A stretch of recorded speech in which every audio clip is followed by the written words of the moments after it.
Welcome. I'd like to talk to you about children that often come across as kids that are doing well at school. Teachers don't worry about them and they have hidden struggles. Parents see these problems at home, and I see many of these children in my practice. And these are children who potentially can have ADHD and focusing and concentration problems. So if these are things that you think that your child might have, and I've seen a few parents recently who've said, my child's been treated for anxiety. My child has been sent for auditory assessments, speech therapy assessments. The teacher's worried about the fact they're not thinking, they look anxious, they don't respond. The teacher puts them on their own, a separate kind of desk, different chair, away from other kids. There seems to be a bit of improvement. And yet, there's no learning problems. The teacher's not worried about academic issues. And when there are no academic issues, the focus shifts away from things like ADHD. So if you're a parent that see the wheels come off at home, that see these anxious moments, difficulty your child making proper decisions in the morning, they get up and you've got to herd them. You've got to kind of almost panel beat them.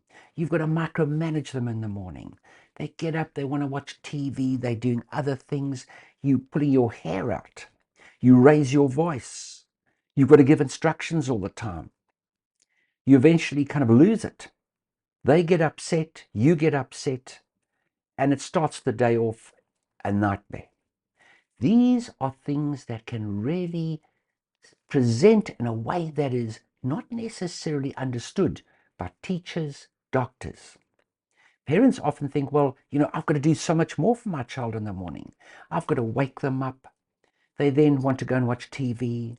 I've got to get them back. They're trying to eat and they're doing other things and they're getting distracted. They're having difficulty organizing themselves for what you would expect a child of their age to be.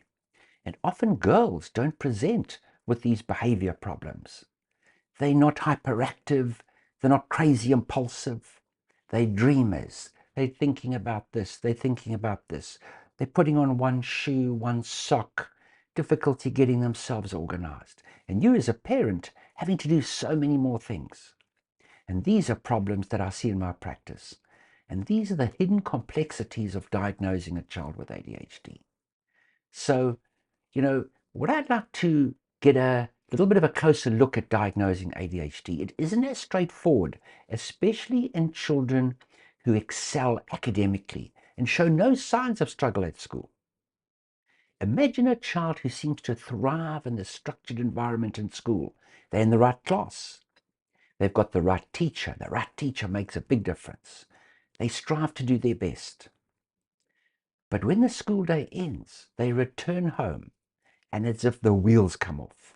Anxiety takes hold. Stomach aches begin. The thought of going to school the next day becomes a battle. So these are the complex challenges of diagnosing ADHD. These children don't necessarily face difficulties or exhibit symptoms in school, making it easy for these struggles to fly just under the radar. Often these hidden struggles lead to a journey through a maze of alternative treatment. The amount of money parents spend, because these are not necessarily identified. If the teacher or the parents had had the right direction, had gone to somebody who can get an overall view, can look deeper, who has a deep understanding. These expensive therapies in search of answers that seem to be just out of reach. So ADHD is not just about hyperactivity or difficulty in concentrating. It's about a problem of self-control. It's about understanding the full spectrum of these symptoms, including those emotional and behavior changes that occur outside of a structured school environment. In the school, everything's organized, choreographed from the beginning of the day to the end of the day. And often these children kind of thrive in that environment. So our mission is to shine a light on these hidden struggles, to offer clarity, to ensure that no child has to navigate their journey without the proper support and understanding. Because every child deserves to be seen, understood, and supported in their everyday lives. So, thank you for watching. If these are things that you think that your child might be having, it can be such a revelation. Just having a proper diagnosis and having somebody who's an expert kind of have a look at these things can make the world of difference. So if these are things that you recognize, get in contact with us.